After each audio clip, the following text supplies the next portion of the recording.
visíveis ao horário. Muito obrigada. Nós vamos ter um banquete hoje à noite. Talvez a mesa tenha poucas pessoas visíveis, mas eu espero que vocês desfrutem do que nós vamos ter. Deus enviou algo muito especial para a gente. O Ministério Pessoal pensou em relação a esse dia.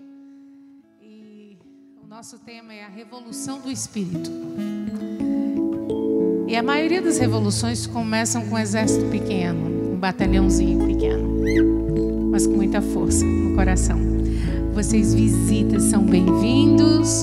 Nós estamos aqui para angariar novos amigos. E todos vocês são bem-vindos aqui. Nós vamos cantar, nós vamos louvar o nosso Deus. Então nós vamos pedir que vocês se coloquem em pé.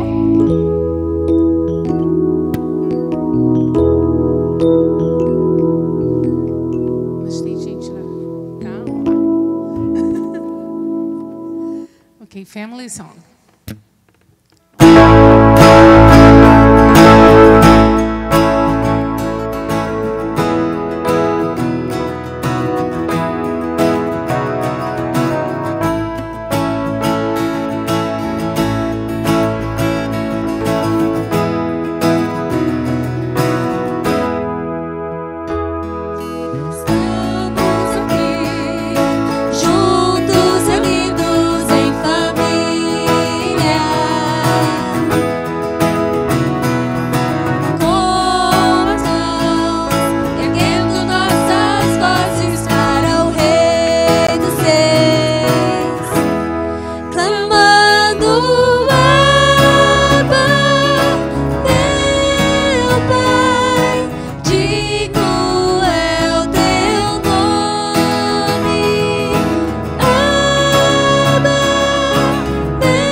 Abba,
oleiro, sou restaurado pra ser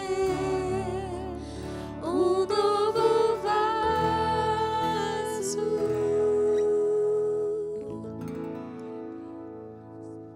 Oremos. Querido Pai que estás nos céus, obrigada, Senhor, por mais um dia de sábado e pelo privilégio de estar aqui louvando o Teu nome. Venha abençoar esse culto, que Seu Santo Espírito possa estar entre nós. E abençoa o pastor, em nome de Jesus, amém. Amém. Boa tarde, que vocês que acabaram de chegar. Obrigada por aproveitar e vir prestigiar o programa. De certa forma, eu gostaria de dizer que é o nosso privilégio ter essa oportunidade de aprender o que nós vamos aprender hoje. O Ministério Pessoal pensou nesse seminário e pelo seguinte: nós somos um carro sem gasolina e a gente insiste em andar com a máquina sem combustível.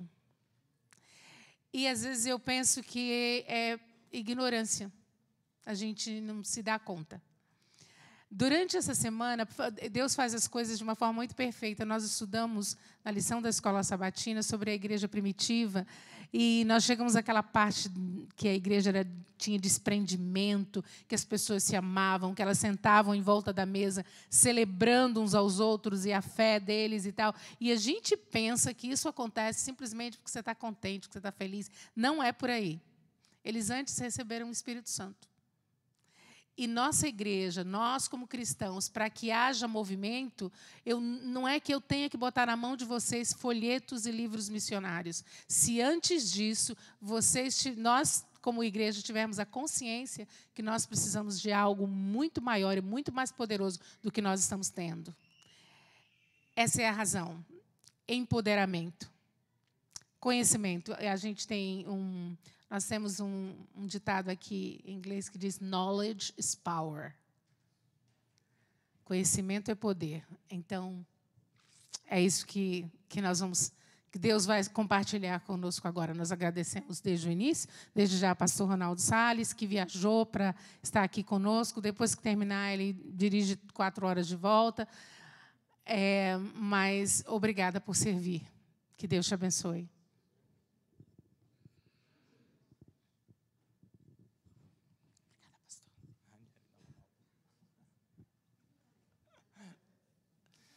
Como eu gostaria que ela tivesse certa.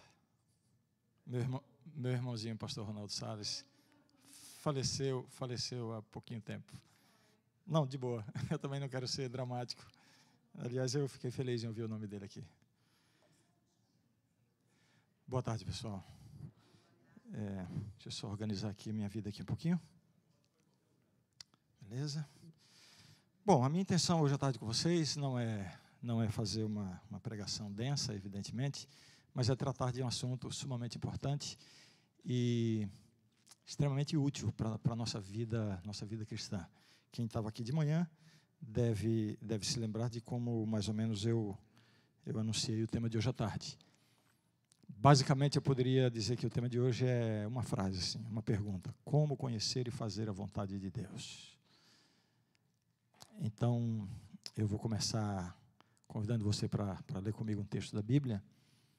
E eu sugiro que você guarde esse texto na sua mente e no seu coração.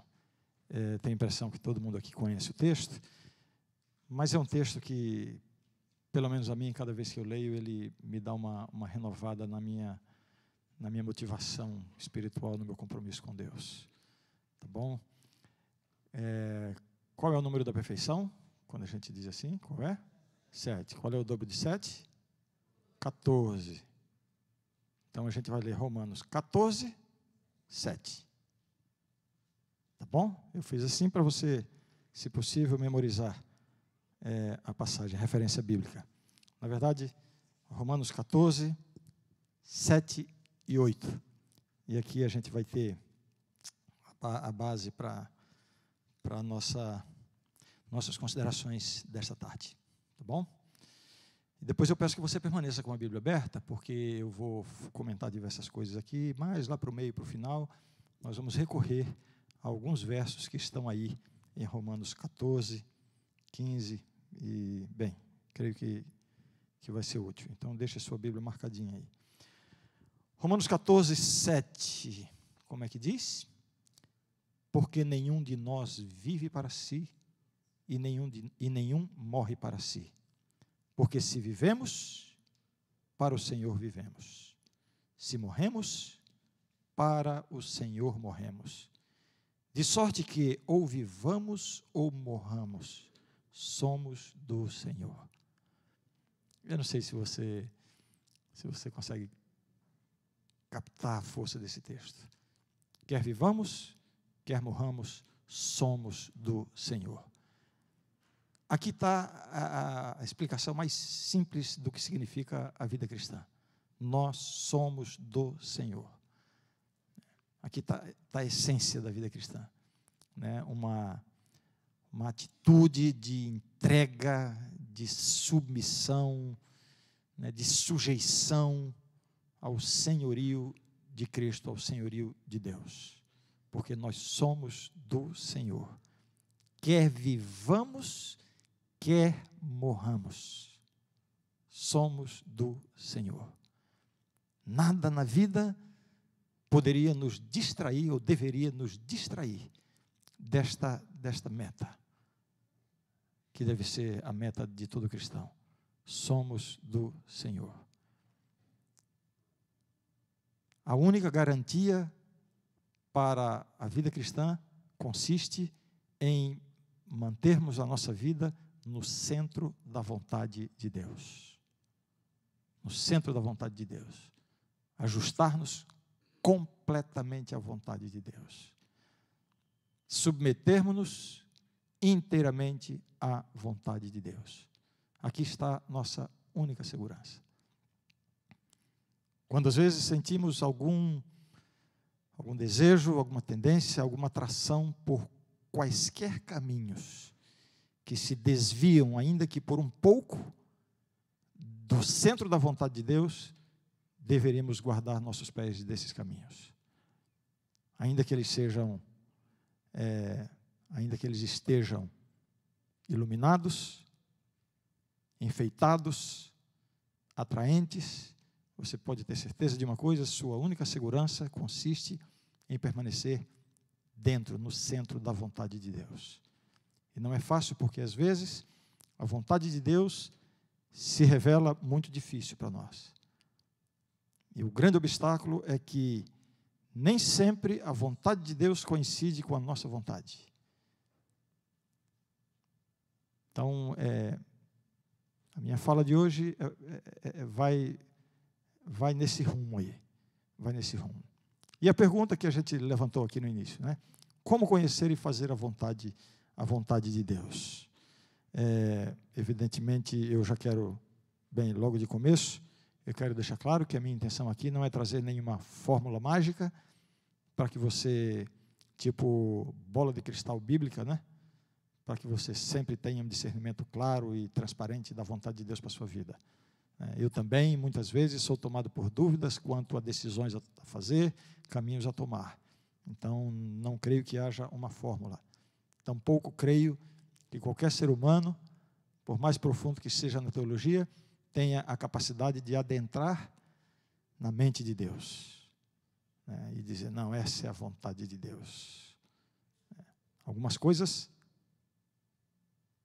podem ser claras, evidentes e óbvias, mas outras nem tanto. Então, creio que seja muito natural, muitas vezes, sermos tomados de dúvidas em relação a isso.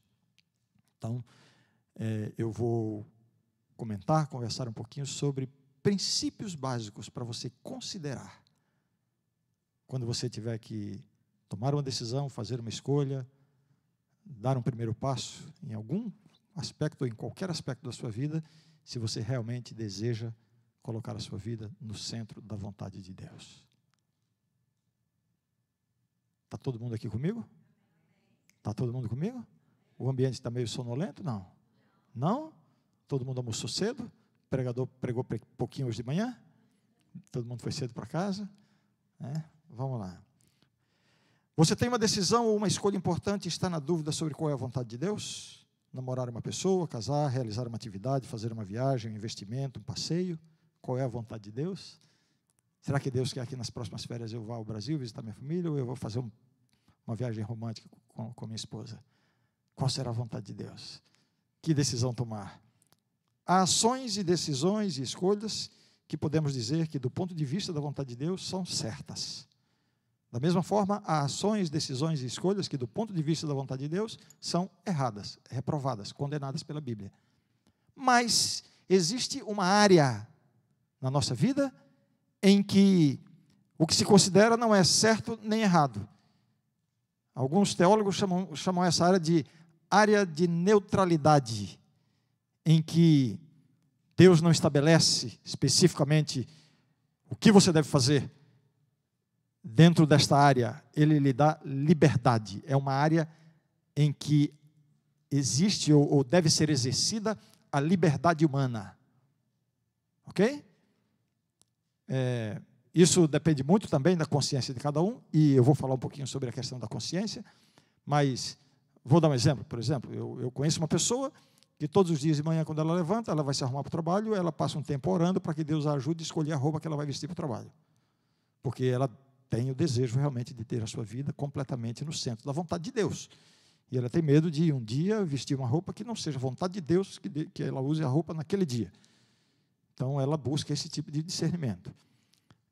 Bom, eu respeito profundamente qualquer tipo de experiência sincera com Deus, mas eu creio firmemente que para uma coisa nessa área, eu diria, não existe vontade de Deus. Existe vontade de Deus em termos de princípio, né? Quando se fala de vestuário, né? Mas Deus dá liberdade para você exercer o quê? O seu discernimento para tomar algumas decisões. Eu, às vezes, vejo muita gente na igreja que sofrem um permanente conflito de consciência, sentimento de culpa, por coisas em que, na verdade, estão dentro da área da liberdade. Que você não precisa sofrer de consciência. Você pode até tomar uma decisão errada aqui e outra ali, mas não quer dizer que a decisão errada, que trouxe alguma consequência negativa, tenha sido pecado ou tenha fugido do centro da vontade de Deus. Então, existe uma área de liberdade natural. Os limites dessa área, bom, eu tenho a minha percepção, mas, evidentemente, eu creio que os limites dessa área são estabelecidos também de acordo com a consciência de cada um. Tá certo? Mas existe uma área de liberdade. Quando eu olho para a Bíblia e vejo os relatos da Bíblia, a beleza da Bíblia não está apenas nas declarações e afirmações que a Bíblia faz de forma explícita. Nós conhecemos muito a respeito de Deus, não apenas por aquilo que Ele fala, mas pela maneira como Ele se relaciona com as pessoas da Bíblia, com os personagens da Bíblia. Então, a gente vai vendo a história das pessoas da Bíblia, a vida de Davi, seus erros, seus acertos. Você olha Daniel, você olha outros que cometeram falhas, enfim, e você começa a entender como Deus se relaciona com o ser humano. E isso nos ajuda a discernir, né, caminhos, decisões e escolhas a fazer na nossa vida. Então, por exemplo, um jovem entra na minha sala e me diz assim: pastor, ora comigo aqui, porque eu vou fazer faculdade agora, vou fazer o vestibular no fim do ano, vou fazer a faculdade, e eu estou com vontade de fazer um curso, mas eu não sei se é da vontade de Deus, eu preciso que Deus me revele qual é a vontade dEle, para que curso eu vou estudar. E quase sempre a minha resposta, dependendo do contexto, em outras palavras, em outro tom, mas mais ou menos a minha resposta já é meio pronta. Quando eu não sei qual é a vontade de Deus, o que eu devo estudar. Aí eu já digo assim: eu sei qual é a vontade de Deus. É mesmo? Mas eu nem lhe falei. Eu sei. E qual é a vontade de Deus, pastor? A vontade de Deus é que você use o seu discernimento para fazer a sua escolha. Eu creio que Deus pode ter chamados específicos para algumas pessoas em determinadas áreas. Eu creio nisso. Deus pode especificamente chamar uma pessoa, como um indivíduo, dotar ele de uma capacidade especial para atuar numa profissão específica, porque Deus tem uma obra específica para aquela pessoa específica, naquela missão, naquela profissão. Mas eu não creio que esse tipo de chamado se reproduz generalizadamente para todas as pessoas. Deus, eu sei, esse é um assunto que muita gente tem dificuldade de entender porque tem receio de talvez extrapolar essa área de liberdade. Não é minha intenção aqui lhe dar um espaço a ponto de você extrapolar essa liberdade. Mas eu quero transmitir assim, pelo que a gente vê na Bíblia, existe uma área de atuação de algo que Deus nos deu. E se Deus nos deu, é para ser exercido. Deus nos deu inteligência, raciocínio, discernimento. Deus nos deu uma mente com capacidade de crescer, obter experiência, passar por um processo de aprendizado que pode não, que vai envolver acertos e erros. Então, esta vida aqui é assim que é. E Deus nos deu uma mente com essa capacidade. Então, eu não creio, definitivamente, eu não creio que cada decisãozinha na minha vida, em cada aspecto, cada detalhe, eu precise de uma revelação de Deus para eu não tomar uma decisãozinha errada. Não, eu tenho discernimento, Deus já me capacitou com isso. Então, existe uma área de liberdade, respeitados os princípios. Eu estou dando o exemplo aqui do garoto, o garoto que vai fazer o vestibular e tal. Quais são os princípios para a vida profissional?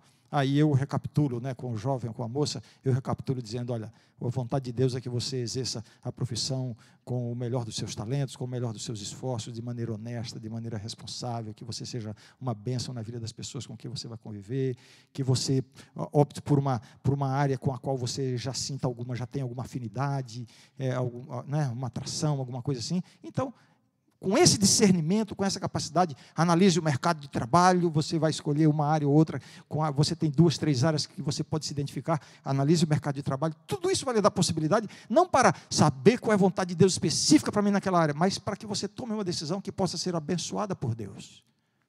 Deus nos abençoa e nos conduz numa área, de uma maneira que respeita a nossa capacidade e a nossa possibilidade de tomar decisões e fazer escolhas. E essa capacidade de tomar decisões e fazer escolhas, não é sempre que qualquer escolha que eu vou fazer tem somente um certo e um errado. Não. Eu posso tomar uma decisão certa, fazer uma escolha certa, numa gama de opções. Deixa eu dar um exemplo mais. Está tudo bem? Está todo mundo me acompanhando? Tem muita gente discordando de mim, assim, já, ou não? Ainda não, né? Não. Então, por exemplo, estou trazendo aqui situações que eu enfrento com muita frequência como pastor, especialmente com jovens. Eu tenho trabalhado a maior parte do meu ministério com jovens. Vou namorar com uma garota, eu quero... Outro dia entrou na minha sala, eu era pastor do NASP ainda, hoje eu trabalho no NASP, mas eu não sou mais o pastor da igreja, estou dando aula lá agora. Mas eu fui pastor da igreja durante muito tempo e isso era a minha rotina, atender os jovens e tal. E uma vez entrou um rapaz na minha sala, e ele disse assim, pastor, eu quero que o senhor... Era uma sexta-feira, o culto de sexta-feira na igreja é o culto dos jovens, vai todo mundo muito bonito, muito perfumado para a igreja, é um momento gostoso e tal. E sabe que rola aqueles olhares, aquela coisa totalmente natural, e boa que tem numa instituição cristã. E esse rapaz entrou e ele me pediu para orar com ele, porque ele tinha tomado uma decisão. Ele estava se sentindo que precisava arrumar uma namorada. E ele disse assim, pastor, eu decidi o seguinte, eu já falei com Deus, já fiz um plano com Deus. Eu vou entrar na igreja hoje, vou chegar mais cedo, vou sentar lá num banco e vou orar a Deus para que Deus envie a pessoa que Ele escolheu para mim para sentar do meu lado. Então eu queria que o senhor se unisse comigo em oração, pastor. Para que Deus mande a pessoa e se sente do meu lado. A pessoa que Deus escolheu para mim. Aí eu pergunto para você, será que Deus escolheu uma pessoa para cada pessoa? Será que é assim? A história da cara metade, né? É a pessoa. Será que é assim? Claro que não é assim. Claro que não é assim. E eu diria, ainda bem que não é assim. Já pensou se a minha cara metade tivesse nascido na China? Como é que eu ia achar? Mas onde é que está a vontade de Deus? A vontade de Deus envolve princípios. Então você estabelece princípios para determinar um perfil, com o qual você pode conviver e pensar em casar e viver o resto da vida junto. Um perfil, aqueles princípios básicos que a Bíblia estabelece, considerando esses princípios, você vai tomar a sua decisão. Agora, para se ajustar a esses princípios, não existe somente uma pessoa. Haverá certamente muitas. E alguém aqui vai dizer assim, pastor, eu não achei nenhuma ainda. Então, procure direito. Talvez você esteja sendo muito exigente. Tem gente solteira aqui hoje? Não? Tem muita gente solteira aqui? Não? Tem alguns aí, né? E tem uns caras já meio vividos assim, solteiro ainda, né? Tudo bem, não, tudo bem. Vou dar um curso de casais aqui, de casamento em 30 segundos. Posso? Não. Qual é o critério que você usa para escolher uma pessoa para casar? Qual é o critério? Vamos pensar aqui quando você era solteiro e os solteiros aí. Qual é a pessoa, o ideal de pessoa que você pensa para casar? Então o rapaz vai pensar assim, eu quero uma moça primeiro que seja cristã, não? O que mais? Que seja bonita, que seja rica. Não, isso não é uma exigência, mas pode ajudar, né? Um curso de casais aqui em 30 segundos. Antes de casar, não observe as virtudes, observe os defeitos e não se deixe empolgar com as virtudes. Depois que casar, observe os defeitos e não se deixe frustrar. Desculpe, depois que casar, observe as virtudes e não se deixe frustrar pelos defeitos. O critério para a escolha de alguém não deve ser pelas virtudes, deve ser pelos defeitos. Está lascado, né? Como assim pelos defeitos? É escolher a pessoa que tem mais defeitos? Não, observe os defeitos. Porque defeitos haverá. Não tem como. Está procurando alguém que não tem defeito? Se achar, por favor, não casa. Não atrapalhe a vida do coitado. Ele está tão bem lá. Não tem defeito nenhum. Né? Observe os defeitos, porque haverá defeitos. A questão não é se tem defeito ou se não tem defeito. A questão é se você vai poder suportar esses defeitos para o resto da vida. Observe os defeitos e avalie. Se dá para encarar ou não. Percebe? E vou dar mais um toquezinho aqui para os solteiros, né? Não entre naquela onda do, depois que casar, melhora. Não entre nessa. E quem é casado, já estou olhando a carinha aqui, já está rindo e fazendo assim mesmo. Cuidado para não se entregar do lado de quem... né? Mas não melhora não, a tendência é exatamente o contrário. Depois que casa, piora. O que vai muito bem no namoro, a tendência é melhorar, mas o que vai mal no namoro, a tendência é piorar. Então não vá por aí. Bem, eu estou falando assim, o centro da vontade de Deus, eu quero dizer que Deus lhe dá liberdade em muitas áreas, Ele estabelece princípios e lhe dá liberdade para fazer decisões. Não creio que Deus tenha uma vontade, um caminho, né, isso é quase uma teologia de predestinação. Aí eu vou abrir um negócio, será que eu devo abrir um negócio, sei lá, de automóveis, ou um negócio de limpeza? Senhor, me mostra qual é a tua vontade, e fico orando, e a primeira porta que se abrir é a vontade de Deus, ou o primeiro convite que eu receber, ou a história uma vez passou para mim, pastor, eu estou feliz, por quê? Porque eu pedi para Deus que... Eu estava na dúvida se ia pedir aquela garota em namoro, e eu disse para Deus que se eu saísse de manhã de casa e visse um Fusca azul, era porque Ele estava dando a resposta que sim. E eu saí de casa e vi um Fusca azul. E quando cheguei no trabalho, vi outro Fusca azul. Vou namorar com ela. Então, não é por aí que se vai. Não é por aí que se vai. Vamos lá. Princípios básicos para conhecer a vontade de Deus, ou para você... enfim, definir e conhecer a vontade de Deus. Como conhecer a vontade de Deus? Primeiro critério, através da Bíblia. Através da Bíblia. A Bíblia é uma expressão da pessoa de Deus, do caráter de Deus, da maneira como Deus se relaciona conosco. A Bíblia é para isso. Então, busque a Bíblia, familiarize-se com a Bíblia. A Bíblia não fala de profissão, a Bíblia fala de tudo. Pode não falar de tudo explicitamente, de maneira aberta, mas você vai ver nos relacionamentos, nos eventos, nas tramas da Bíblia, você vai ver que tudo está envolvido. E à medida que você vai conhecendo, vai se familiarizando com isso, quando você chega numa situação que você tem que tomar uma decisão, fazer uma escolha, você está preenchido pela Bíblia. Conhecimento da Bíblia. Familiarizado com os personagens, com os eventos, com aquilo que Deus aprovou, com aquilo que Deus reprovou, com os que fizeram bem, com os que fizeram mal, tudo isso vai lhe dar uma base para você fazer escolhas com segurança. Quer conhecer a vontade de Deus? Qual é o primeiro critério? A Bíblia.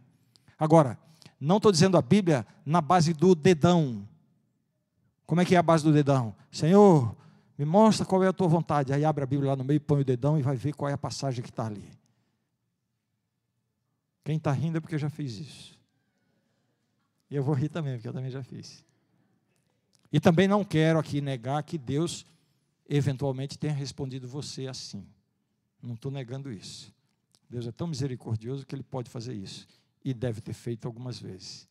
E outras vezes não fez. Foi mera coincidência. Talvez você tenha até perdido uma bênção por ter aberto a Bíblia. Ou então na base da cara ou coroa, né? É com essa que o caso não é assim. Se for cara, é sim. Se for coroa, é não. Espera aí. E se Deus não quiser responder? A moeda vai cair em pé assim? Você percebe? Esse critério de usar a Bíblia desta forma não é nada mais, nada menos que uma maneira de você tentar compensar a sua negligência em estudar a Bíblia. Você não toma, estou falando você, gente, não estou, eu estou referindo a nós de maneira geral. Cada vez que eu falar você, eu estou sentado aí também. Tá? Você não se familiariza com a Bíblia, você não dedica tempo para estudar a Bíblia, você não lê a Bíblia, você não tem conhecimento, você não se aprofunda, você tem uma visão superficial, você não tem uma experiência diária com a Bíblia, e aí quando você precisa de uma decisão importante, você precisa saber o que a Bíblia diz, você não sabe. Mas você quer fazer uma escolha bíblica, quer tomar uma decisão bíblica, aí você transfere a sua negligência para Deus, e diz, Senhor, me revela, e abre a Bíblia e põe o dedão no meio. Você está fazendo com que Deus queira compensar, da forma dele, a sua negligência em buscar o conhecimento da Bíblia. É por isso que não creio que este seja o método adequado. Especialmente depois, e se eu tivesse pensado melhor em dizer isso, muita coisa eu estou dizendo aqui sem estar no meu roteiro, né, eu deveria até procurar e trazer o texto, mas eu fiquei impressionado uma vez que eu li um texto de Ellen White, em que ela diz que esse tipo de atitude de você, né, jogar a moedinha para cima e pedir coisas dessa forma para que Deus revele a vontade, ela diz que o diabo pode botar a mão e lhe dar a resposta. Então, só por aí já é para você ter cuidado. Tá certo? Então, esse não é o método, através da Bíblia. E quando você quer ajustar a sua vida à vontade de Deus, e pensa e se convence de que a Bíblia é o primeiro critério, não, eu vou pedir que o Espírito Santo me impressione. A ferramenta do Espírito, meus queridos aqui comigo, ó, todo mundo aqui, ó, a ferramenta do Espírito não é nenhuma impressão, essa não é a ferramenta do Espírito. A ferramenta do Espírito é a palavra. Quem produziu a Bíblia? Quem produziu? Ela não foi soprada. A palavra bíblica, que é traduzida por inspiração, inspirada, toda palavra é inspirada. Inspirar, para a gente dar a ideia de aspirar, né? Não é isso? Mas a palavra bíblica, a ideia que dá é soprar. A Bíblia é o sopro do Espírito. É o sopro do Espírito. Os escritores bíblicos foram inspirados pelo Espírito de Deus, pelo Espírito Santo, para produzirem a Bíblia, de uma maneira extraordinária, impressionante e até comovente. É impressionante como a Bíblia, a produção da Bíblia é uma combinação entre o divino e o humano. A Bíblia é uma produção divina e humana. Os escritores bíblicos não foram usados como lápis, ou tipo, como é que fala? Não, a pena, mas eu quero, como é que fala? Ditado, não, mas eu quero dizer essa experiência que se dá no Espiritismo, como é? Psicografia. A compreensão que muita gente, muito teólogo cristão tem da inspiração da Bíblia se aproxima muito com a psicografia do Espiritismo. De que o escritor bíblico perdeu a consciência e sem essa consciência o Espírito tomou conta dele e ele escreveu ali o que foi colocado pelo Espírito, ou que pelo menos foi ditado e ele reproduziu palavra por palavra. Definitivamente não é assim. É uma produção humana inspirada pelo Espírito. Deus escolheu a pessoa e não as palavras, mas Deus supervisiona as palavras. Bom, esse aqui é outro assunto. Mas eu quero dizer o seguinte, a Bíblia é produção do Espírito Santo.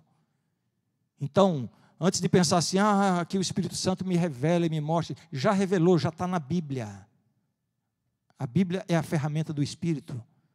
Não se substitui nada por aquilo que deve ser preenchido pela Bíblia. Esse é o critério número 1. E dentro desse critério existe um princípio. E eu tento colocar em palavras bem simples para que você memorize e use isso no seu dia a dia. Qual é o princípio? Simples. O que a Bíblia diz para fazer, faça. O que a Bíblia diz para não fazer, não faça. Teologia profunda? Hã? Simples, não? Simples ou não? Vou repetir. O que a Bíblia diz para fazer, faça. O que a Bíblia diz para não fazer, não faça. Hã? Mulher não pode falar na igreja, eu chego lá. Esse é o princípio, esse é o critério. O que a Bíblia diz para fazer, faça. O que a Bíblia diz para não fazer, não faça. Não é uma questão de capricho de Deus. É uma questão que Deus nos criou. Ele sabe o que é melhor para nós. E Ele quer o melhor para nós. Então, quando Ele diz assim, faça isso, é porque Ele sabe que aquilo é o melhor para nós. Pronto. Se Ele diz, não faça isso, é porque Ele sabe que se você fizer, você vai se dar mal. Quando Deus diz assim, perdoe os seus inimigos. Ah, mas Deus está pedindo muito de mim. Ah, pastor, mas olha, você não imagina o que foi que essa pessoa fez para mim. Ah, falou mal de mim, me prejudicou, foi injusta comigo e tal. Deus está dizendo o quê? Perdoe. Ah, mas não é fácil. Eu não estou dizendo que é fácil. Não é essa a questão. Ah, mas eu não consigo. Não consegue não, você pode não querer. Mas você consegue. E se a Bíblia está dizendo, perdoe, esta é a vontade de Deus para você. Ah, mas uma pessoa me fez o mal, é o meu ex-marido, minha ex-mulher, ou porque não sei quem, ou porque meu patrão. Ah, eu não sei se Deus quer que eu perdoe, porque se eu perdoar, Ele também vai continuar fazendo. Tá? Olha, não venha racionalizar, acabou, não venha encontrar justificativa para você, enfim, manter o seu orgulho e o seu, enfim. A Bíblia é muito clara, perdoe. Senhor, perdoa as nossas dívidas, assim como nós perdoamos aqueles que nos ofendem. Acabou. Será que é da vontade de Deus que eu perdoe essa pessoa? É. Você quer ter a sua vida no centro da vontade de Deus? Então, perdoe. Obrigado pelo amém, né? Que reforça isso aqui. Mas eu tenho certeza que tem gente aqui que em vez de amém está pensando assim, misericórdia. Como é que eu vou perdoar? É isso mesmo. Você veio aqui hoje à tarde porque você quer conhecer a vontade de Deus para a sua vida? Então eu já começo dizendo, está com algum relacionamento bronqueado, tem alguma trava, tem um ressentimento, uma ferida, existe uma situação para ser resolvida? Então, qual é a vontade de Deus? A vontade de Deus é essa, perdoe. Perdoe a pessoa. Ah, eu não sei se eu consigo. Já disse, conseguir você consegue, você pode não querer. Ah, mas eu não consigo parar de ter raiva dessa pessoa. Não estou dizendo para você não ter raiva dela. Pode continuar com raiva, mas perdoe. Parece como se diz, uma contradição. Não é contradição. Qual é o seu conceito de perdão? É o conceito que a maioria das pessoas tem, inclusive na igreja, pastores, pregadores e muitos teólogos, de que perdão é uma atitude que envolve sentimento. Perdoar é quando eu não tiver mais nenhuma raiva da pessoa, né? A Bíblia diz, amai os vossos inimigos. Ah, eu não consigo, como é que eu vou amar o meu inimigo? O cara me fez aprontou uma tal. Aí eu vou viajar, vou lá para Miami, vou lá para Orlando, aí vou voltar, eu vou comprar uma lembrancinha para os meus amigos, para os meus queridos, mas tem o meu inimigo também, né? Se eu levo para quem eu amo, e a Bíblia diz para eu amar os meus inimigos, eu tenho que levar uma lembrancinha para ele também. É isso aí que a Bíblia está dizendo? Claro que não. Perdão e amor na Bíblia não tem nada a ver com sentimento. Deu para entender? Tem a ver com atitude. Amar o inimigo não significa levar para casa para comer pizza comigo. Não quero, não vou levar, não vou convidar, não espere. Não é isso que vai dizer que eu amo ou que não amo. Amar significa atitude, respeito, tratar com dignidade. Não vou convidar para comer pizzas lá em casa, mas se bater na minha porta com fome, vai ter um prato cheio de comida na minha mesa. Isso é perdão. Estou com raiva, mas vou tratar bem, com respeito, com dignidade e não vou lançar em rosto. Isso é perdão. ainda que seja me remoendo por dentro. Ah, mas isso é falsidade. Não é. Não é. Por quê? Porque eu não tenho completo controle sobre as minhas emoções. Não é isso que Deus exige de mim. Eu tenho controle sobre as minhas escolhas e as minhas decisões. Agora, você pode ter certeza de uma coisa. Quando você assume essa atitude de amar com ação, com atitude, com o tempo, através da obra de Deus no seu coração, o sentimento poderá acompanhar. O rancor desaparecer, sumir a raiva e tudo se transformar em águas tranquilas na sua vida em relação a essa pessoa ou a essas pessoas. Mas o perdão não é quando você chega nesse ponto. O perdão é a sua decisão agora, hoje. Então, essa é a vontade de Deus. Porque a Bíblia diz. Eu falei do perdão aqui apenas como uma ilustração do meu tema, um exemplo de como colocar a nossa vida no centro da vontade de Deus. Primeiro critério, a Bíblia. O que a Bíblia diz para fazer, faça. Ainda que seja difícil para você, faça. Ainda que você não goste, não interessa, não quero saber, e não é isso que vai impedir que você faça a vontade de Deus. Não é o seu gosto, não é a sua emoção, não é o seu sentimento. É a sua escolha, é a sua decisão. Perdoe. É a vontade de Deus. Se a Bíblia diz para fazer, faça. E pode ter certeza de uma coisa. Essa atitude, mas eu tenho raiva dele e tal. Quando você assume essa atitude, você sofre muito menos do que se você não assumir essa atitude. Não perdoar é como querer matar o outro envenenado, mas você que toma o veneno, para ver se ele morre. Então, perdoe. Não perdoar significa ir para a cama com o inimigo. Você deita à noite e não consegue pensar em outra coisa, a não ser a pessoa que te ofendeu, o que você vai fazer. O miserável já está lá dormindo no terceiro sono. E você está na cama sofrendo, pensando nele, o que vai fazer. Atitude. A Bíblia diz para fazer? Faça. Tá certo? Então, se ele diz, perdoe quem lhe ofendeu, não é para humilhar você, nem para fazer você infeliz. Ao contrário, isso lhe fará estar acima da ofensa e do ofensor. E lhe proporcionará um sono tranquilo. Se a Bíblia diz para você ser puro, não é para impedir que você aproveite a vida e desfrute dos verdadeiros prazeres. Ao contrário, Deus sabe que a imoralidade, a masturbação, a pornografia, o sexo fora do casamento vão lançar você numa vida de tristeza, culpa, vício e escravidão. Não é para diminuir a sua alegria, é para abrir um caminho de felicidade para você. Se a Bíblia diz para fazer, faça. Se a Bíblia diz para não fazer, não faça. Simples, simples assim. Infelizmente, muitas pessoas ficam tentando encontrar justificativa para driblar a Bíblia. Driblar a Bíblia. O adventista que gosta de tomar um vinhozinho no fim de semana, não, mas a Bíblia fala de vinho. Mas a palavra vinho, não, é a mesma palavra usada para isso, aquilo, ninguém sabe direito, isso é um assunto meio obscuro. Eu tomo um vinhozinho e a minha consciência não pesa. E desde quando a sua consciência é critério para avaliar o que está certo ou errado? Desde quando? O que interessa não é a sua consciência. Sua consciência tem um papel, vou falar dela daqui a pouco. Tem um papel importante. Mas a Bíblia está acima da sua consciência. E se eu estou dando mais um exemplo aqui, mais explorando esse exemplo.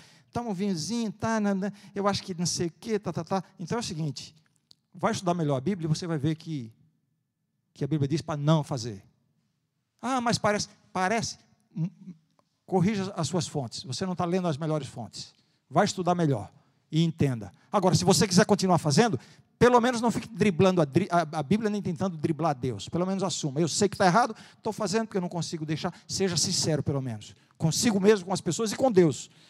Antes de tudo. Então, pelo menos isso. Mas não fique tentando driblar, nem encontrar justificativa. Não, a Bíblia diz, mas sabe, é um relacionamento amoroso, Vou casar e tal. Aí vai ver, está fora do que a Bíblia está dizendo, A Bíblia dá diversos critérios para você se casar e tal. Está fora, mas você vai dizer assim, não, mas é uma pessoa tão especial. Não, eu sei, mas é porque Deus está... Espera aí, Deus está contradizendo a Bíblia? Pelo menos assuma, Senhor, estou apegado a ponto de não conseguir largar. Senhor, me ajuda a sofrer o mínimo possível. Mas não venha tentar driblar Deus. O que a Bíblia diz para fazer, faça. O que a Bíblia diz para fazer, não faça. Se for fazer, pelo menos assuma. Não fique tentando tapear-se a si mesmo. Muito menos as pessoas que estão à sua volta. Certo? Nossa, parece que eu estou bravo, né? Não estou não, gente, mas eu fico bravo quando eu falo essas coisas mesmo. Deus perdoa, né? Oh, Senhor, tem misericórdia. Ainda bem. Primeiro critério para conhecer a vontade de Deus, qual é? A Bíblia. Segundo critério. Não, isso aí está dentro da Bíblia, né? O que a Bíblia diz para fazer, faça. A Bíblia diz para você perdoar. A Bíblia diz para você ser puro. Foi o exemplo que eu dei. A Bíblia diz para você ser honesto. Ah, mas você lá nos seus negócios, você tem umas coisinhas lá que não... Ah, não, mas eu devolvo o dízimo. Não, esse mês eu pude ajudar tanto a igreja está num projeto lá e entrou um dinheiro aí. Tudo bem que não foi tão honesto assim, mas aí eu estou abençoando a igreja. Você está querendo comprar a Deus? É isso?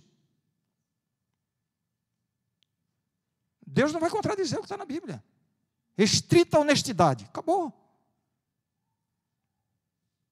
Vai comprar um carro, vai vender um carro, vai comprar um negócio e tal. Seja transparente, justo, sincero, honesto.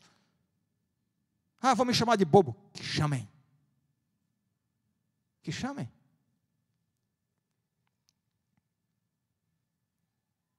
Ah, eu vou ter prejuízo. E se você for desonesto, não vai ter prejuízo? O que é mais importante? A sua conta bancária ou a sua consciência diante de Deus? Simples assim. A história do cristianismo nos mostra que os grandes baluartes do cristianismo entregaram a vida para terem a vida dentro da vontade de Deus. E a gente sai da vontade de Deus por qualquer trocado. Quero ver quando vier perseguição e vier provação de verdade. Não, aí vai ser diferente. O que a gente está fazendo aqui é um treinamento para o que vem lá na frente. Não treine agora não, para você ver se vai aguentar. Não treine agora não. Você entende o que eu estou dizendo? Então, assim, tem que estar disposto. Você quer ter a sua vida no centro da vontade de Deus? Quer vivamos, quer morramos, somos do Senhor. Você quer isso para você? Isso pode envolver um custo, um preço. Pode envolver.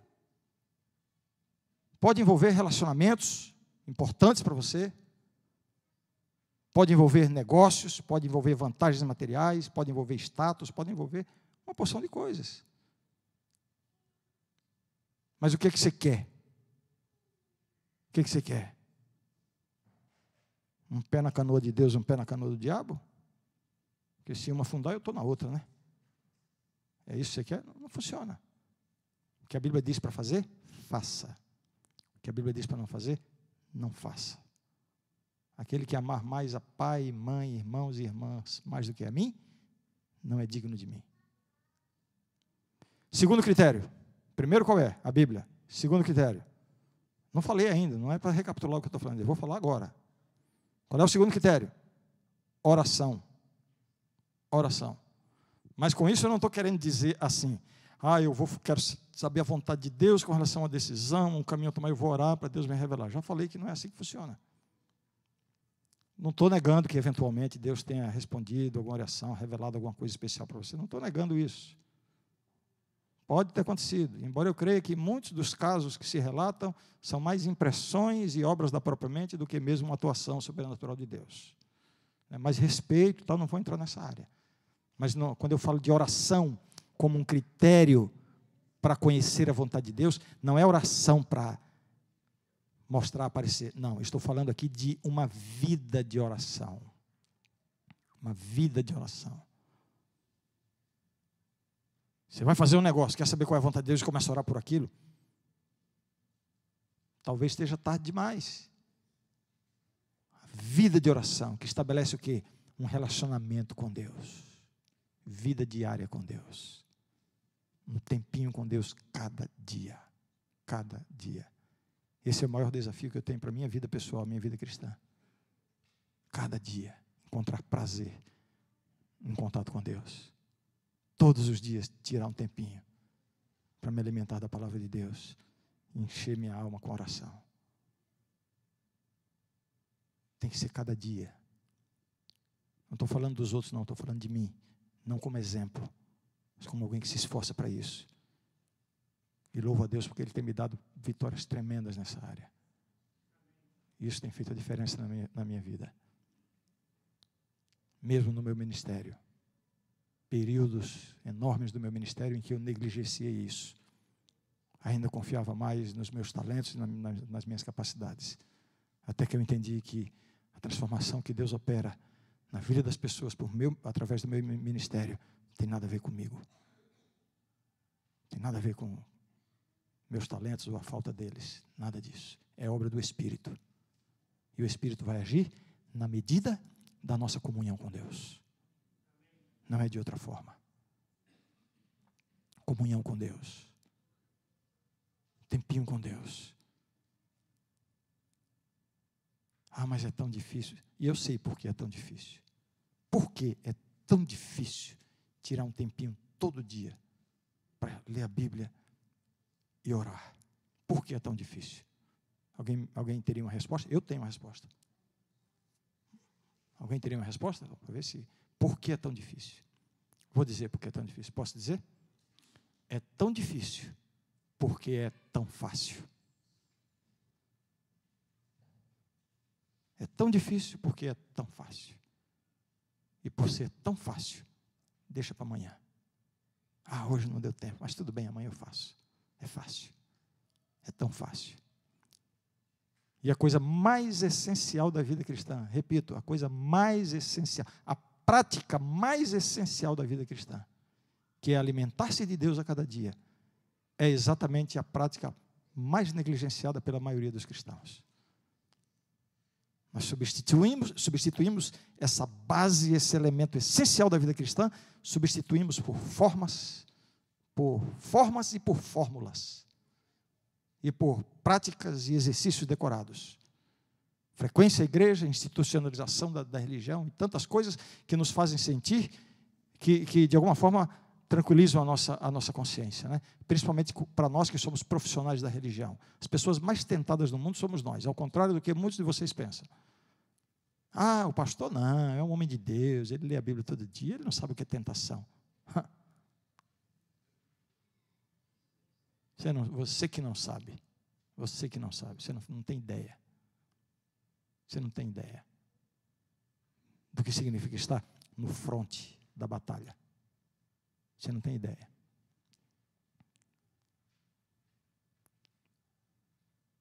A diferença entre duas realidades tão transcendentes, quais sejam salvação eterna, eternidade com Deus, ou perdição eterna, inexistência eterna. Duas realidades tão grandiosas, tão transcendentes.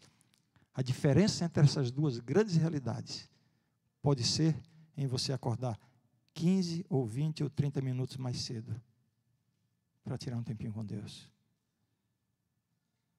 Você percebe? Então, essa vivência com Deus, isso lhe dá, não estou querendo dizer que, não, quando você está em comunhão com Deus, você tem uma decisão, a vontade de Deus parece que abre uma luz e uma setinha, uma vozinha, né? Uma vozinha me falou. Tem muita gente que ouviu essa vozinha por aí, eu ouço cada história, eu ouvi uma voz e tal. Eu quero dizer que eu nunca ouvi essa vozinha. Nunca ouvi. Eu já até reclamei de Deus, Senhor, uma vozinha para mim também. Né? Tanta gente ouve vozinha, uma voz, uma coisa me falou, nunca tive. Aliás, por alguma razão, né, eu já me queixei com Deus por isso, por alguma razão, na minha experiência cristã, eu sou um cara assim que Deus escolheu para não me dar muitas coisas sobrenaturais, extraordinárias. Tipo, está na igreja, eu senti a presença de Deus. Não funciona comigo. Por favor, gente, eu não estou condenando isso, nem dizendo que não existe. Estou falando da minha experiência. Por alguma razão, Deus não me dá essas coisas. Eu tenho sensações na igreja, mas são sensações. Quem é que não sente uma coisa gostosa quanto um louvor bonito hoje de manhã aqui, cantando e tal? Claro que dá uma sensação, né? Mas eu não tenho garantia de que essa sensação é exatamente a sensação da presença de Deus. Não. Mas um dia eu li Ellen White dizendo assim que Deus na maioria das vezes, não nos dá o sentimento da sua presença, até para nos poupar de orgulho, de vaidade, de coisas do tipo. Eventualmente ele pode dar, mas não é o normal. Então não espere por isso. Quando eu falo de uma vida de oração para você ter o discernimento da vontade de Deus, não é baseado nesse tipo de sensação, porque você está em comunhão com Deus e tal, e aí Deus, não é isso. É porque essa comunhão com Deus lhe dá mais discernimento espiritual, lhe dá um discernimento mais claro entre o certo e o errado, aumenta o seu desejo pelo certo e a sua repulsa pelo errado. Essa comunhão com Deus melhora o seu apetite espiritual para as coisas de Deus. Você percebe? Essa comunhão com Deus é uma obra silenciosa. A vida de oração é que vai possibilitar a você vitória sobre a tentação. A vitória sobre a tentação não acontece na hora da tentação. Por favor, entenda isso. Vem uma tentação, aí você naquela hora quer orar: Senhor, me livra meu pecado, Senhor, me livra, tira meus olhos disso, Senhor, meu pensamento aí. Você está orando na hora errada, nessa hora provavelmente não vai ter resposta. A vitória sobre a tentação não vem na hora da tentação, ela é obtida nos seus momentos prévios com Deus, um pouquinho de tempo cada dia com Deus. É aí que vem a vitória. É aí que vem a vitória. É enquanto você ora, enquanto você está a sós com Deus. Deus, as grandes transformações que Deus faz na nossa vida, Ele as faz em silêncio. Na quietude. Não é na batalha, não é no ímpeto, não. É na quietude. É quando você está no seu cantinho, vai ao teu pai em secreto. Vejam como Jesus insistiu nisso. E o teu pai que está em secreto vai te atender, vai te ouvir. Secreto com Deus, segredo com Deus. Por que secreto? Porque é ocultismo, nada disso. Está querendo dizer o seguinte: se eu tenho segredo para alguém, eu vou contar. Se essa pessoa estiver acompanhada de alguém, eu não vou. Você vai contar um segredo importantíssimo da sua vida, uma coisa que. E você quer contar para alguém, chega lá, a pessoa está rodeada de 10 pessoas. Você vai contar para ela nessa hora? Você vai esperar o momento que você esteja a sós com a pessoa, em secreto.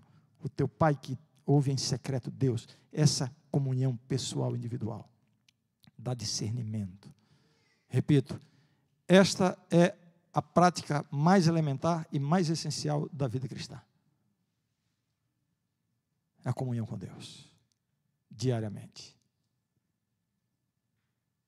A gente está vendo aqui como conhecer e fazer a vontade de Deus.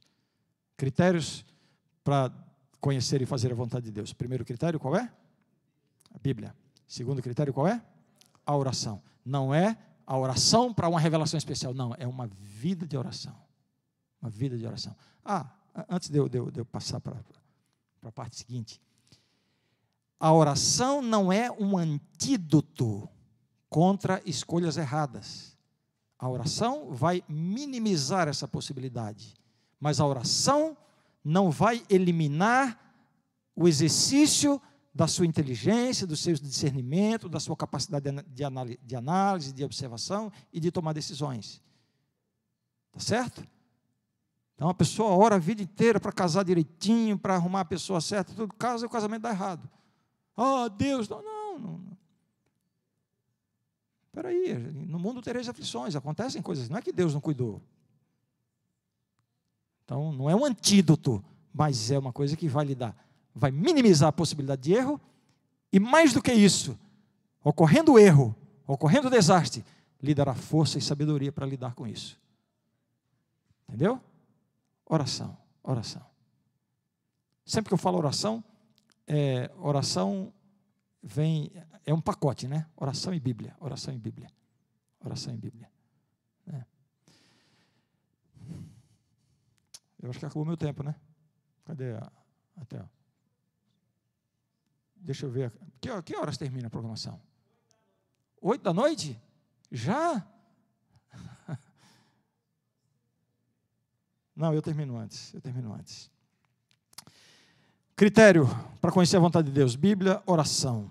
Não andeis ansiosos de coisa alguma, em tudo, porém, sejam conhecidas diante de Deus as vossas petições pela oração e pela súplica com ações de graças. Filipenses 4:6. Também o Espírito semelhantemente nos assiste em nossa fraqueza, porque não sabemos orar como convém, mas o mesmo Espírito intercede por nós sobremaneira, com gemidos inexprimíveis. Romanos 8:27. Quando oramos, ficamos mais sensíveis à voz do Espírito Santo, somos moldados à semelhança de Cristo. Então, aí está. E Deus revela a sua vontade para nós também através de um outro elemento.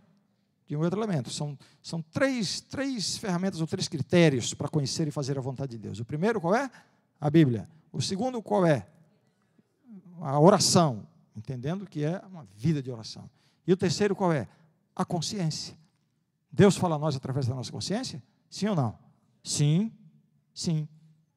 Agora, por que eu coloquei a consciência em terceiro lugar? Porque, de fato, a consciência não pode se sobrepor à oração e muito menos à Bíblia. A consciência não é um critério final em si mesma. Tá certo? Então, não confie totalmente na consciência. Então, a primeira consideração, a consciência sozinha não é um guia seguro. A Bíblia diz, enganoso é o coração mais do que todas as coisas, e desesperadamente corrupto, quem o conhecerá? Jeremias 17:9. Então, sua consciência não é um critério isolado. A consciência pode ser o meu guia naquelas áreas em que Deus me dá liberdade. Então, eu posso usar a minha consciência para fazer isso ou aquilo, tendo liberdade entre uma coisa ou outra. Não é liberdade para escolher ou o certo ou o errado. Não. O que a Bíblia diz que é certo, o que a Bíblia diz que é errado. Isso não é para mim. Agora, nessa área em que eu tenho liberdade, Deus pode atuar através da minha consciência. Tá certo? Esse é um tema muito amplo, muito interessante, que eu não vou me prolongar e comentar tudo que eu tinha planejado, realmente por causa do tempo. Mas eu apenas destaco, para confirmar. Eu acho que eu já dei o exemplo aqui de, por exemplo, a pessoa que toma um vinho, que bebe bebida alcoólica, e não, a minha consciência não pesa. A sua consciência não é o critério, a Bíblia se sobrepõe à consciência. Agora, dentro dessa área de liberdade, você tem liberdade para... será que eu tenho que ir de gravata para a igreja? Puxa vida, olha, eu estou com peso de consciência aqui, porque eu acho que eu devia ter vindo de gravata hoje à tarde também. O que vocês acham? Não, é na casa de Deus, puxa vida. Não, a minha consciência não afeta, então depende da minha consciência. Mas é certo ou errado? Não, essa absolutamente é uma área em que eu tenho liberdade. Biblicamente, tenho liberdade ou não tenho? É pecado usar ou pecado deixar de usar? Não, isso é uma coisa totalmente cultural e tal. Não existe nada moral nisso. Tá certo? Concordam comigo? Estou dando um exemplo, não tinha nem pensado nisso aqui, é só porque eu estou sem gravata, eu estou... Agora, eu estou aqui porque eu estou super à vontade. Olha o pastor da igreja como é que está. Eu devia ter vindo mais despojado ainda, entendeu? Para acompanhar a jovialidade do Jefferson e tal. Está à vontade. Mas dependendo para onde eu vou, se eu subir ao púlpito sem gravata, há pessoas que vão questionar a minha integridade pastoral. Porque eu estou aqui no púlpito, no lugar santíssimo, sem gravata. Já viram alguma coisa parecida? Já viram? Sim ou não? Sim ou não? Espera aí, mas a minha consciência, eu estou sem gravata aqui, porque eu sei que não tem problema nenhum. Mas e se eu for naquela outra igrejinha lá, que o pessoal vai me olhar mal de olho torto, porque eu estou de gravata? E aí? Eu uso gravata ou não uso gravata? Aí tem gente que diz assim, não usa, que é para não... Esses caras aí estão me exigindo, não sei o quê, tem que mostrar que não é, então não... Opa, espera aí. Eu tenho liberdade. O que eu quero mostrar agora, e vou gastar alguns minutos, é que mesmo na área que eu tenho liberdade, biblicamente falando, eu não tenho liberdade plena. Então, aí vem algumas coisas. Aí vem algumas coisas, e agora eu vou convidar você para a gente ler juntos aqui algumas passagens. Estou falando do uso da consciência nessa área em que você pode ter liberdade. Você pode ter liberdade. Agora, você não vai ter liberdade plena, tá certo? O apóstolo Paulo disse certa vez assim, todas as coisas são lícitas, mas nem tudo convém. Tá certo? Todas as coisas são lícitas, não pode fazer tudo? Não é claro que ele não está falando, o contexto não é esse, o contexto não vai, todas as coisas são lícitas, não vou começar a transgredir os mandamentos, não é isso. Ele está falando de coisas lícitas. E dentro das coisas lícitas, que ele diz que todas essas são lícitas, mas nem todas convêm. Não é que está errado o que é pecado. Não é errado nem é pecado. Simplesmente, algumas coisas não convêm. Não pela coisa em si. Às vezes, por causa do contexto. E isso aqui exige o quê? Exige maturidade espiritual. E olha, como pastor de igreja, eu não sei como é que é essa igreja aqui, vou me sentir à vontade para falar, até porque o Jefferson não entregou ninguém aqui, então, mas se tem um probleminha em igreja, né, que envolve pastor e liderança de igreja, é esse lance de, olha lá o cabelo, olha lá a gravata, olha a saia, olha não sei o que, tal, entendeu? Fica, às vezes se cria um desentendimento, olha a música, olha o que está tocando, olha não sei o que e tal. Ei, gente, espera aí. É uma areazinha encrencada. Não estou falando do que é certo definido pela Bíblia, comparado com o que é errado definido pela Bíblia. Estou falando dessa área de liberdade. Uma área que não está na área da pecaminosidade. Está na área da liberdade da consciência. Mas, mesmo na liberdade de consciência, nós não temos liberdade plena. E isso exige o quê? Maturidade. Todas as coisas me são lícitas, mas nem todas convêm. Então, princípios para nortear a liberdade. Alguns princípios. Primeiro princípio. Vamos à Bíblia, tá? Primeiro princípio. Não julgar outras pessoas em questões moralmente neutras, em questões de consciência. Então, não julgue as outras pessoas nessa área. Romanos 14. Aqui, você sabe que um dos problemas que aconteceu lá na igreja primitiva, uma das dificuldades era a questão de comer carne sacrificada aos ídolos. Todo mundo aqui está familiarizado com essa polêmica que acontecia lá? A igreja cristã, formada de judeus que vinham do judaísmo, né, portanto, não eram pagãos, não faziam sacrifícios aos ídolos antes, e formada por gentios, né, que vinham do paganismo. Agora, imagina a igreja formada por esses dois grupos. Era um monte de problema que tinha lá, mas um dos problemas era o seguinte. Numa comunidade pagã e tal, acontecia lá um ritual pagão, digamos lá no sábado à noite e tal, domingo de manhã, a carne do animal que foi sacrificado lá no ritual pagão e tal, era trazida para o mercado e ia ser vendida no mercado. Aí, o adventista do sétimo dia ia lá comprar uma carninha e tal. Gente, o assunto aqui não é vegetarianismo, não é nada disso, tá? Estou dando um exemplo aqui para você pegar um princípio bíblico. O indivíduo vai lá comprar uma carnezinha, aí passa o irmão da igreja e olha e diz, olha lá o ancião comprando a carne do animal que foi sacrificado ao ídolo ontem, é pecado e tal. A pergunta é pecado ou não é pecado? Você comeria ou você não comeria? Comeria ou não comeria? Como é que sua consciência lida com isso? Você comeria? Mesmo sabendo que foi um ritual pagão, uma maior orgia lá em cima e tal, a carnezinha está sendo vendida no dia seguinte. Você comeria essa carne? Comeria. Você não comeria? Não comeria. E agora, o que é certo? Comer ou não comer? Comer ou não comer? Romanos 14, 3. Romanos 14, 3. Olha só. O que come, não despreza o que não come. E o que não come, não julga o que come. Porque Deus o recebeu por seu. Acabou. Você come? Então coma. Sua consciência não pesa? Beleza, você tem liberdade nessa área. Agora, não vai condenar quem não come. Olha lá, não come, que bobeira, não sei o quê, que isso é fanatismo e tal. Eu vejo isso muito na igreja. Isso é fanatismo, não vai para tal lugar, não ouve essa música, não vai. Isso também é fanatismo. Espera aí. Se você faz isso e não pesa a sua consciência e está nessa área de liberdade, faça. Mas não fique julgando quem não faz.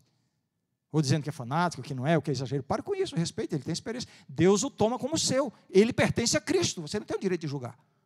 É isso que está dizendo aqui. Deus o toma como seu. É de Cristo. Aquele irmãozinho lá que acha que não pode ir, que você não deve ir para esse lugar, que você não deve frequentar isso, que você não deve praticar aquilo outro e tal, e que está na área de liberdade e sua consciência não pesa, faça. Mas não vai criticar quem não faz. Agora, quem não faz, também não critique quem faz. Olha lá para onde ele foi, olha lá o que foi assistir, olha lá onde foi comer, olha lá onde foi praticar o esporte, onde foi ver o esporte, olha lá que música está ouvindo. Espera aí. Desde quando você é consciente? Não, mas eu acho que está errado. Acha? Então não faça. Nessa área é muito simples. Cuide da sua vida. E não julgue o outro. Se acha que está errado, Faça como Cristo faria quando identificava um pecado. Estenda a mão e tente salvar. Mas nada de julgar e condenar. Não é a sua área. Não é para o seu bico, tá? Não se meta nisso aí. Não. O outro lá, Deus o toma por seu. É de Deus, é de Cristo. Não se meta com ele. Não pertence a você, pertence a Cristo. Ok? Vamos continuar? Tem gente com raiva de mim aí, porque eu estou falando essas coisas, não? Ainda não, né? Também se ficar, gente, eu vou para o Brasil daqui a 2 dias, vou embora daqui a pouco, não estou nem aí. O máximo que pode fazer é não me convidar de novo para pregar aqui, e beleza. Vamos lá. Ninguém tem o direito de forçar suas conclusões morais sobre outros quando a Bíblia não provê princípios claros sobre o assunto. Então, a Bíblia não provê princípios claros, é questão de consciência? Fique com a sua consciência. Agora veja o que diz o verso 4. Verso 4. Quem és tu que julgas o servo alheio? Por que servo alheio? Servo de Cristo, não é seu. Não é seu, é de Cristo. O cara está tocando uma música que você não está concordando? Não estou falando de se ele está fazendo uma coisa que está na área pecaminosa, mundana. Estou falando de uma área que é, às vezes, meio discutida na igreja. Ei, para com isso. Ah, porque olha lá. Ó, ele não é seu, tá? Ele é de Cristo, não se meta. Aí tem gente que, quando toca certas músicas na igreja, levanta e vai para fora, para não ser influenciado pela música. Ah, para com isso. Aí o outro olha e diz, não, aquilo ali é que é cristão, ele não se submete a isso. Aquilo ali que é cristão, aquele é o mais fraco de todos, que tem que sair, senão vai cair em pecado só por causa da música. Será que os anjos ficam assim, entrando e saindo da igreja? Toca uma música, os anjos saem. Toca outra, os anjos entram. Você quer ser melhor do que os anjos agora? Para com isso. Não é seu. Sua vida com Deus. Coletividade, família, congregação, está todo mundo junto. Se tem uma coisinha que não me agrada, eu vou fazer a minha parte com Deus, meu coração é do Senhor. Acabou. O outro lá, quero nem saber se está errado. Se eu achar que ele está em perigo espiritual, quando eu puder eu ajudo, mas não vou julgar, não vou condenar, nada disso. Está certo? Quem és tu que julga o servo alheio? É de Cristo, não é seu.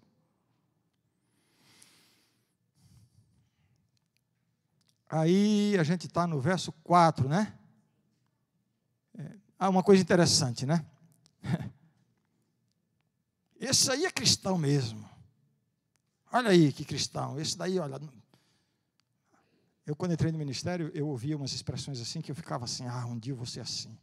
Quando eu via alguém na igreja, um pastor novinho e tal, eu via alguém dizer assim, o pastor fulano de tal. Aquele era um homem de Deus, aquele não tinha medo de chamar o pecado pelo nome. Olha o ancião fulano, aquele irmão, aquele ali pegava pesado mesmo, para não ver o pecado na igreja. Aquele ali pegava duro, tinha coragem, chamava o pecado pelo nome, tá? Eu agradeço a Deus que muito cedo no meu ministério, Deus me ajudou a ter um discernimento quanto a isso, e eu comecei a pensar diferente. Qual é a coragem que precisa para chamar o pecado pelo nome?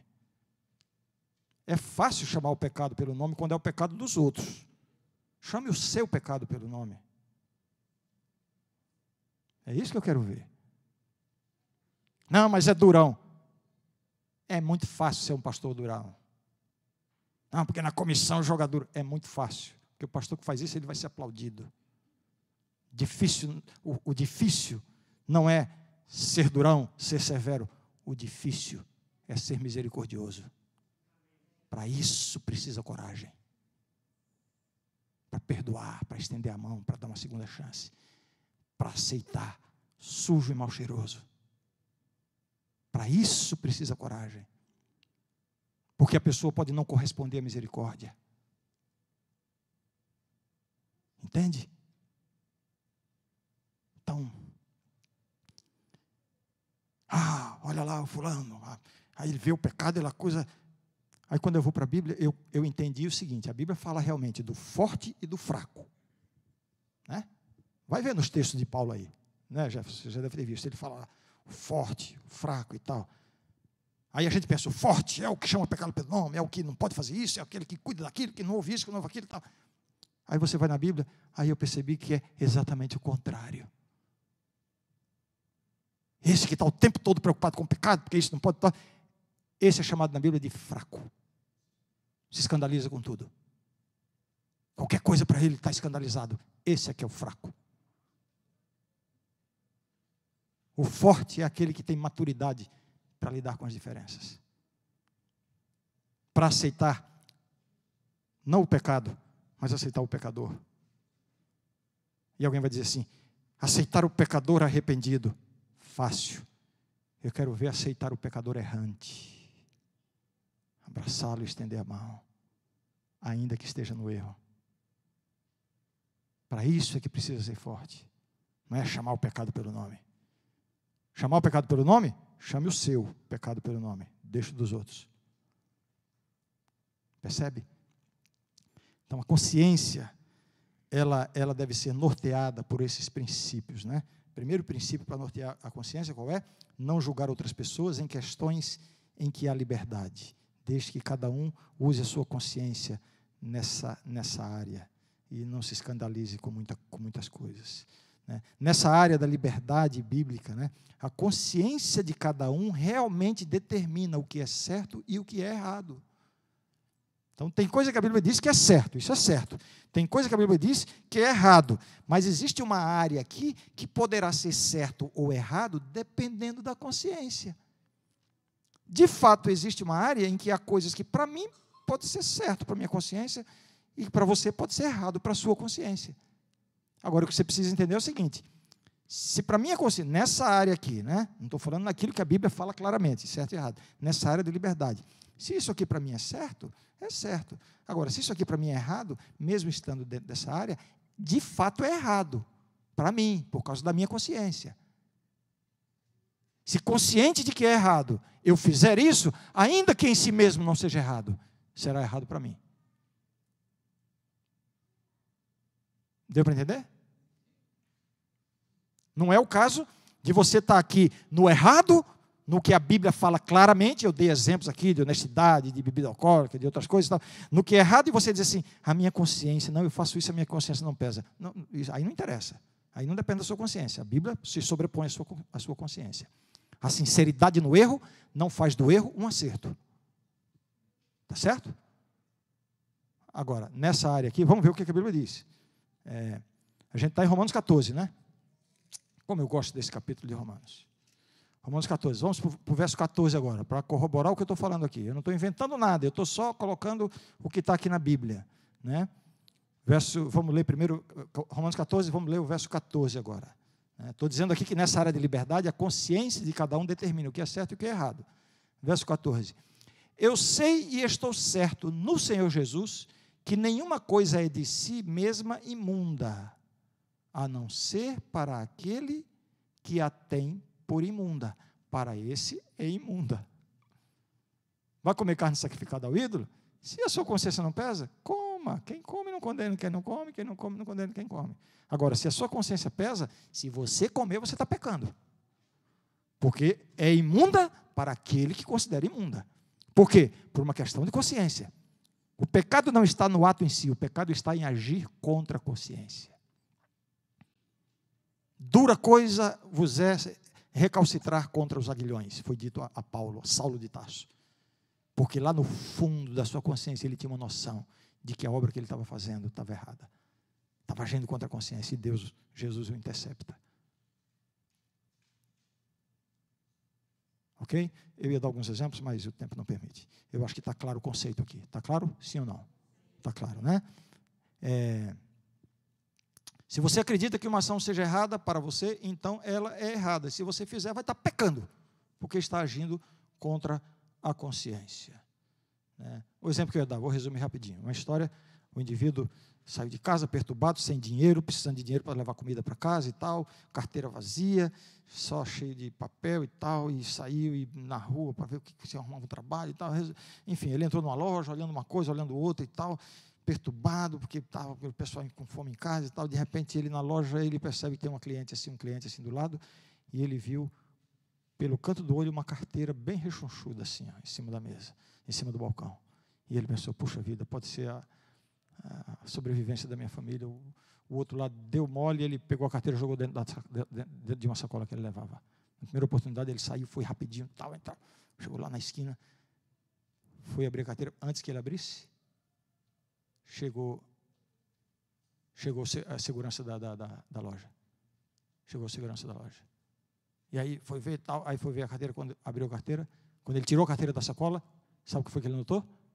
Que a carteira era dele. Ele mesmo tinha colocado ali em cima, e viu de rabo de olho, pensou que era outra carteira cheia de dinheiro, roubou a carteira do outro. Jogou na sacola e roubou, na verdade não roubou nada, era a carteira dele. Chegou lá, e aí chegou o vigia com a polícia, não sei o que, tal, não, roubou, eu vi que ele saiu correndo, ele pegou a carteira, botou na sacola, foi ver, aí abriu lá, não, mas a carteira é minha, está aqui meu documento, tudo bem, então, tal.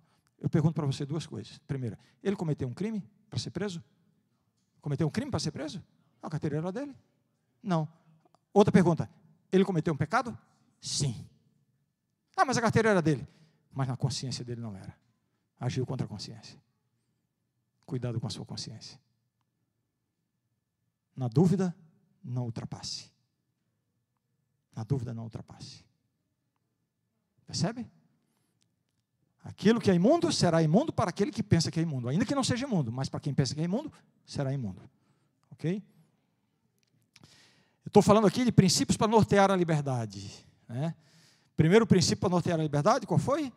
Não julgue outras pessoas em questões de liberdade de consciência. Faça, não condene quem não faz, e quem não faz, não faça e não condene quem faz.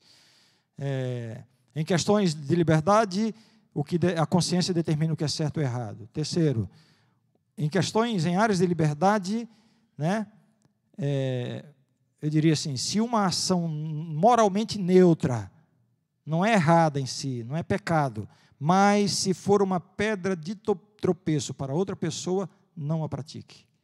É o exemplo da gravata. Eu estou sem gravata aqui, está tudo bem, ninguém está... Mas eu vou num lugar que eu sei que o pessoal espera que o pregador só suba lá na frente de gravata, eu vou pôr gravata. Não é questão de pecado não, mas tem gente que vai se escandalizar.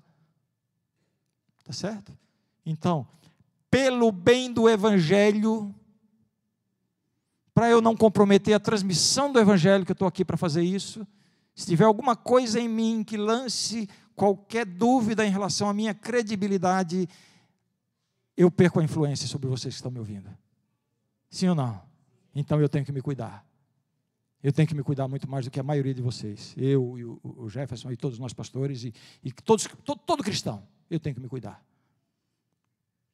Existem lugares que eu não frequento. Não creio que seria pecado se eu fosse. E alguns eu até gostaria de ir, tá?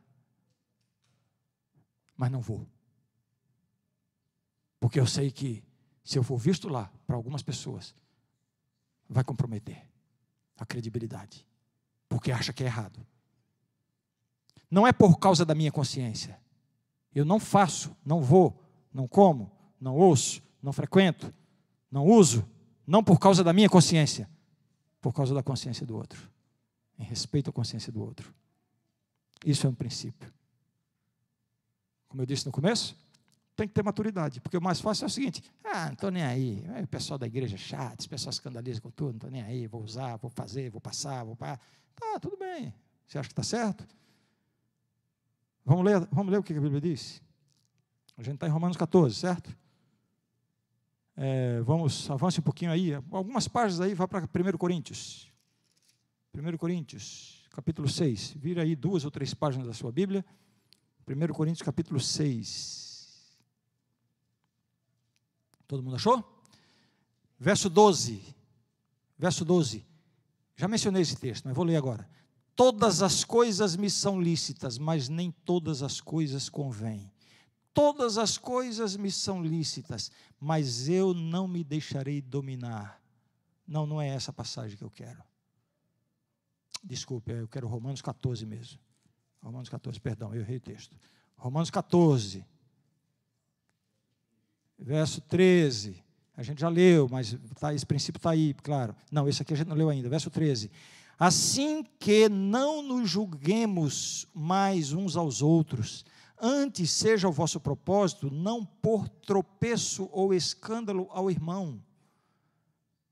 Se você usa, faz, frequenta, come, bebe, ouve, veste, e está dentro da sua área de liberdade de consciência, louvado seja Deus por isso. Maravilha, faça. Agora, se qualquer uma dessas coisas escandaliza alguém e vai comprometer a sua influência cristã sobre outra pessoa, por amor ao outro, por amor ao outro, por amor ao Evangelho, modere.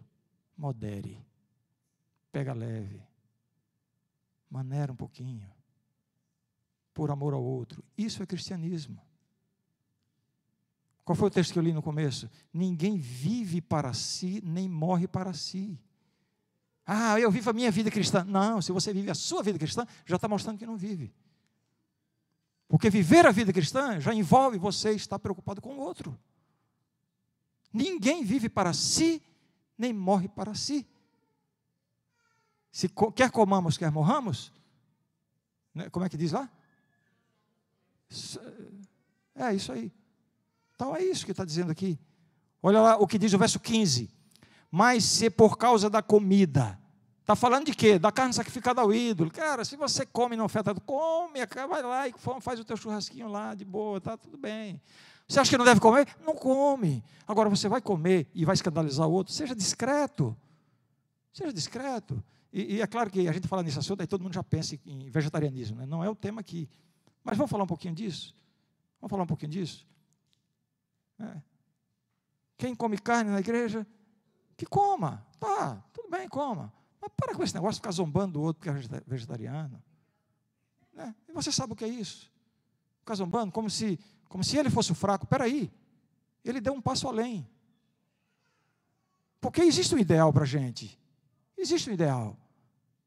Você não alcançou o ideal ainda? Beleza, é você com Deus, eu não vou te condenar por isso. E ninguém me condena por isso, eu não alcancei esse ideal. Agora, se alguém já deu um passo à frente, aí eu fico tentando disfarçar o meu atraso na minha vida cristã, ridicularizando o outro que já deu um passo à frente. Então, espera aí, respeite, não apenas respeite, motive, elogie, parabenize. Dê um passo à frente, acabou. Agora, se você não deu, está perdido, não é isso, espera aí. Agora, você que deu um passo à frente, também não fica exigindo do outro que está lá atrás que acompanhe você. Dê o seu exemplo, mostre que você está bem e tal, e pelo seu exemplo alguém vai lhe seguir. Não é pela sua condenação. Está claro isso aqui? Não é isso? Então é assim, ninguém vive para si, ninguém morre para si.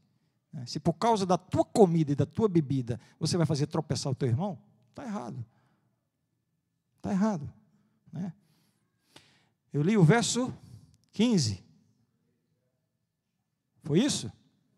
Agora, eu estou no capítulo 14 de Romanos, eu li o 13, li o 15, vou ler o 22 agora. Estou quase terminando, tá, gente? Tens tua fé? Tenha em ti mesmo, diante de Deus. É aquele negócio, né? Não, porque agora eu já parei de comer isso, eu já parei de beber aquilo, porque agora e fica levantando isso como um troféu. Ah, para com isso. Está se vangloriando de quê? Está se vangloriando de quê? Você acha que a sua estatura espiritual aumentou porque você não come mais isso ou porque não bebe mais aquilo? Ou porque a cor das suas bebidas ficaram mais claras com o tempo e agora você é um cristão melhor? Para com isso. Para com isso. Louvado seja Deus pelo seu crescimento. Continue, avance. Mas o que diz aqui? Tem a tua fé? Como é que diz? Qual é o verso mesmo que eu estou, gente? Me ajuda aí. 22, capítulo. Tens a tua fé? Tenha para ti mesmo. Não fique se vangloriando do que você já alcançou. Tenha para ti mesmo. Não é isso? Diante de Deus, bem-aventurado aquele que não se condena a si mesmo naquilo que aprova. Então, é assim. Né? Eu li o verso 22. Agora eu vou ler o capítulo 15, verso 1. Mas nós que somos fortes, devemos suportar as fraquezas dos fracos e não agradar a nós mesmos. O forte aqui é o que come, não é o que não come. Não, porque é pecado não come, esse é o cristão, não. É aquele que come, é aquele que não tem a consciência tão melindrosa, com bobagem. Esse é o forte, é o cristão maduro. Né? Agora, o que diz aí?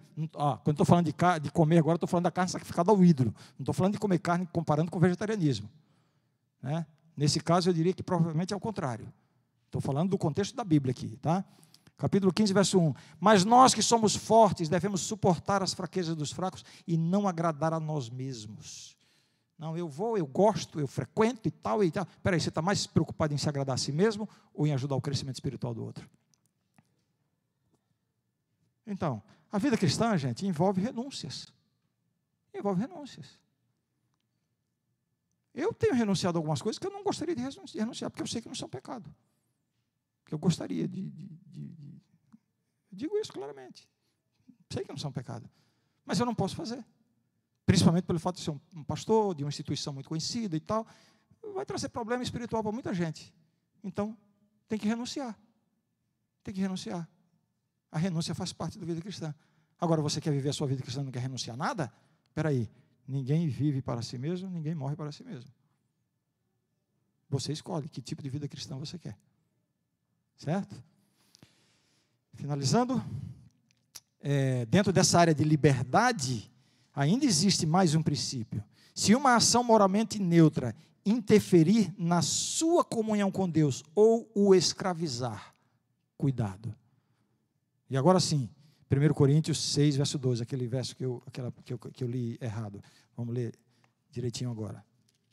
1 Coríntios 6, verso 12. Todas as coisas me são lícitas, mas nem todas as coisas convêm. Todas as coisas me são lícitas, mas eu não me deixarei dominar por nenhuma. Então, existem coisas, práticas, hábitos, enfim, que em si mesmos não são pecaminosos, mas se tornarão um pecado se você estiver sendo dominado por isso. Alguém consegue pensar em alguma coisa?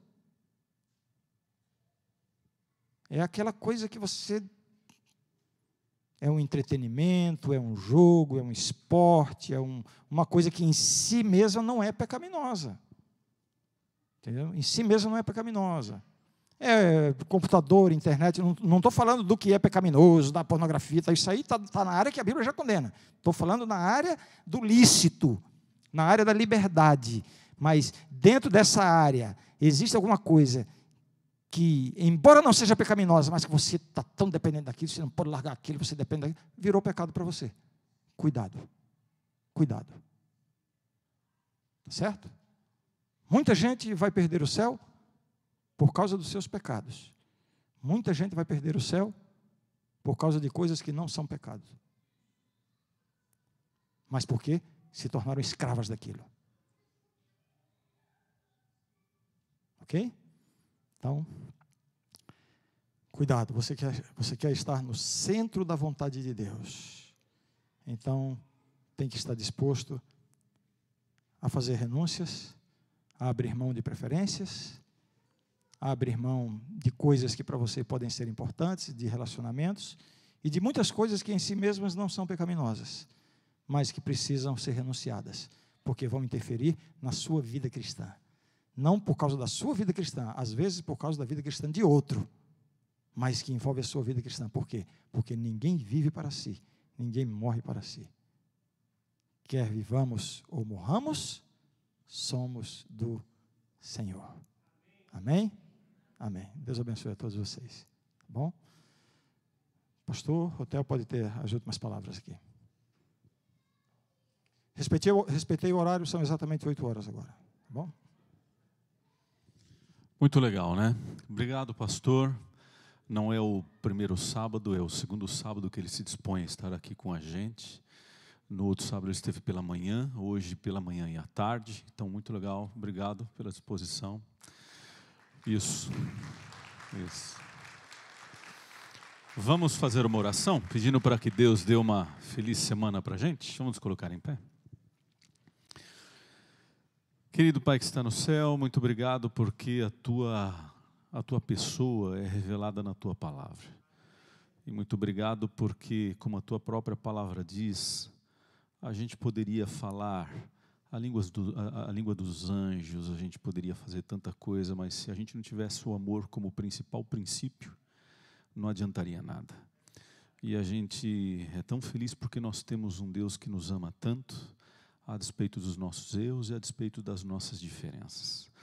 Queremos pedir que o Senhor nos dê uma feliz semana, que para nós é desconhecida, mas para o Senhor não. E a gente só pede que o Senhor esteja com a gente, em tudo que acontecer durante esses dias, que possamos ter crescimento, e que sábado que vem a gente possa retornar aqui, na quarta-feira também à noite, temos o culto de discipulado aqui e retornar para dizer como o Senhor nos usou, como nós falamos de Ti durante esses dias. Abençoe cada família que está aqui, cada pessoa. Abençoe também, esteja com o pastor Ranieri quando ele retorna agora para Orlando, que ele possa fazer uma viagem segura. É o que nós pedimos e te agradecemos no nome de Jesus. Amém. Feliz semana para todos, que Deus abençoe vocês e uma feliz semana, tá bom?